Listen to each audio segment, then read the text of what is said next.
Baiklah, kita mulai dengan kata-kata motivasi agar kita tidak takut untuk berenang atau melakukan aktivitas di dalam air. Jangan takut untuk melakukan aktivitas air ataupun berenang, karena pada dasarnya manusia mampu untuk berenang. Tinggal bagaimana caranya agar kita melakukannya dengan cara atau teknik yang benar.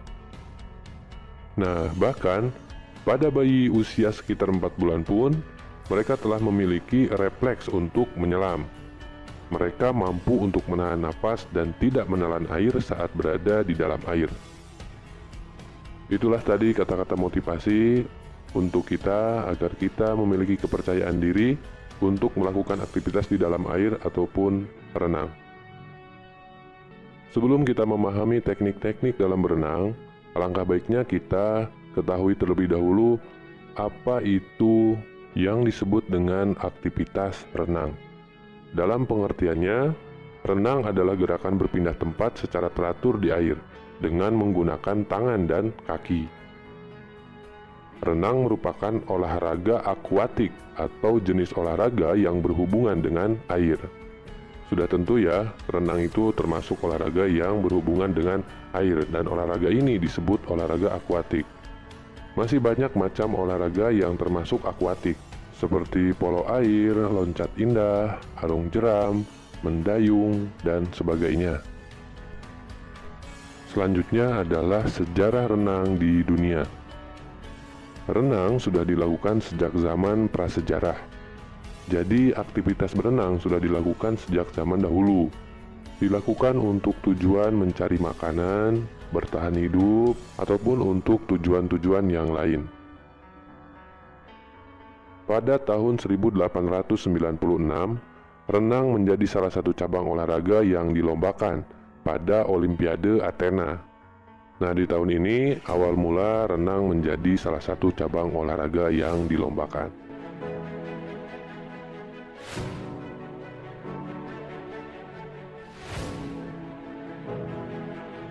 Renang gaya bebas pertama kali dikenalkan oleh Arthur Trugan.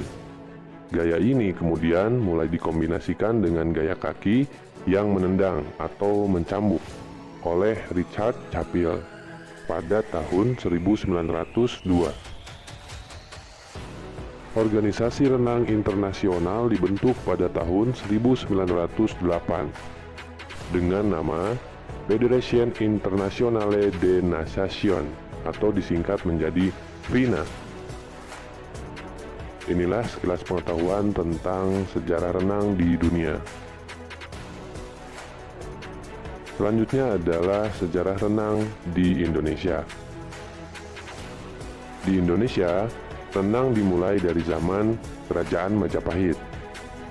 Renang untuk pertama kalinya diselenggarakan pada tahun 1948 di kota Surakarta, yang dilaksanakan dalam kegiatan Pekan Olahraga Nasional atau disingkat PON.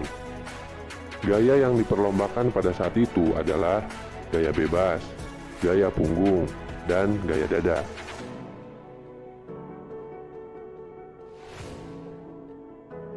Organisasi renang di Indonesia adalah PRSI atau Persatuan Renang Seluruh Indonesia.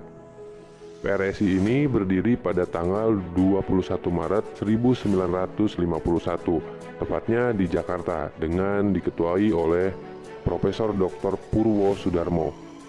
Dan Bapak Profesor ini adalah merupakan ketua umum pertama untuk organisasi PRSI. Nah, sekarang menginjak kepada gaya-gaya di dalam aktivitas renang. Gaya-gaya renang yang dilombakan dalam perlombaan renang adalah: yang pertama ada yang disebut dengan gaya bebas atau disebut juga dengan freestyle swimming. Bisa dilihat sekilas gambaran untuk renang gaya bebas adalah seperti yang ada pada gambar. Selanjutnya adalah renang gaya dada atau disebut juga breaststroke. Yang ketiga adalah renang gaya punggung atau disebut juga backstroke. Dan yang keempat adalah gaya kupu-kupu atau disebut juga butterfly stroke. Itulah tadi macam-macam gaya di dalam aktivitas renang. Selanjutnya, perlengkapan apa saja yang digunakan dalam aktivitas berenang. Manusia dapat berenang tanpa perlengkapan dalam kondisi apapun. Namun, berenang yang ditujukan untuk olahraga membutuhkan pakaian dan perlengkapan khusus untuk membantu memudahkan pergerakan di dalam air. Secara umum, perlengkapan renang ditujukan untuk memudahkan berenang dan menghindari risiko yang timbul akibat berenang. Perlengkapan yang pertama yaitu pakaian renang. Pakaian renang biasanya terbuat dari bahan karet yang mengikuti bentuk tubuh untuk menghindari masuknya udara ke dalam pakaian.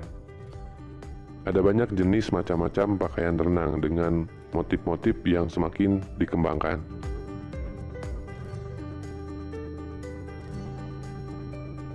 Perlengkapan selanjutnya yaitu kacamata renang.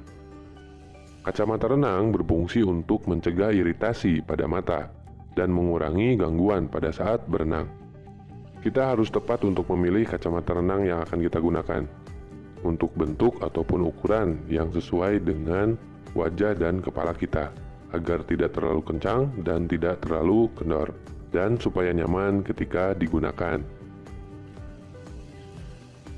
Perlengkapan selanjutnya yaitu penutup kepala dan telinga. Selain berfungsi untuk mengurangi hambatan saat melaju di air, penutup ini juga berfungsi untuk menjaga rambut dari bahaya kaporit, serta zat di dalam air lainnya, dan mencegah air masuk ke dalam telinga. Zat kaporit yang terkandung pada air di kolam renang itu mengakibatkan rambut kita menjadi lengket dan kering, bahkan bisa mengakibatkan kerontokan pada rambut kita.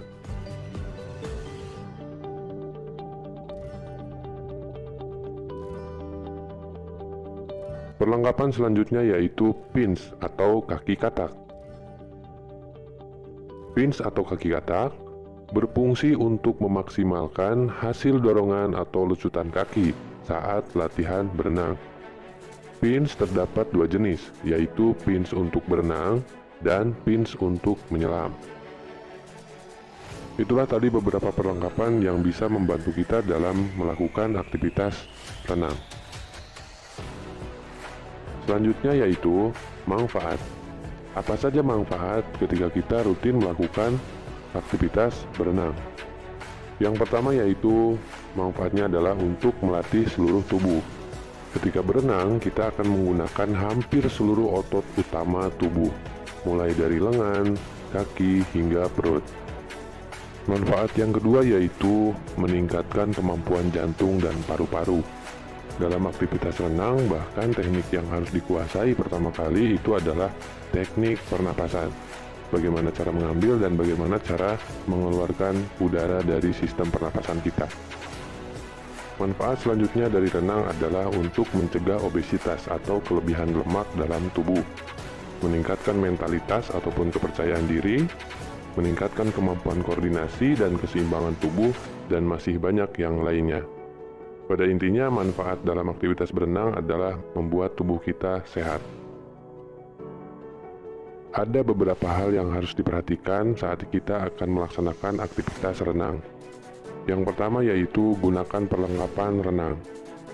Yang kedua, amati kebersihan dan kedalaman air sebelumnya. Yang ketiga, perhatikan cuaca, terutama apabila aktivitas renang akan dilaksanakan selain di kolam renang. Yang keempat, lakukanlah pemanasan terlebih dahulu agar terhindar dari cedera otot dan sebagainya. Yang kelima, jangan berenang dalam keadaan perut kosong. Nah, jangan lupa makan terlebih dahulu beberapa jam sebelum berenang, karena berenang memerlukan energi, dan energi kita dapatkan dari makanan. Bila belum menguasai teknik berenang, gunakan perlengkapan yang dibutuhkan, seperti ban ataupun pelampung dan sebagainya. Setelahnya, jangan lupa mandi di air yang ada pancurannya. Jadi kita harus membersihkan diri dengan air yang mengalir. Itulah hal-hal yang harus diperhatikan sebelum kita melakukan aktivitas berenang. Mari kita kenali risiko-risiko yang ada pada saat aktivitas berenang. Terdapat berbagai risiko saat manusia berada di air, baik sengaja ataupun tidak disengaja. kecelakaan di air atau di kolam renang dapat menyebabkan cedera hingga kematian akibat tenggelam, terbentur, terpeleset, dan sebagainya. Berenang di air kotor dapat menyebabkan penyakit kulit dan iritasi pada mata.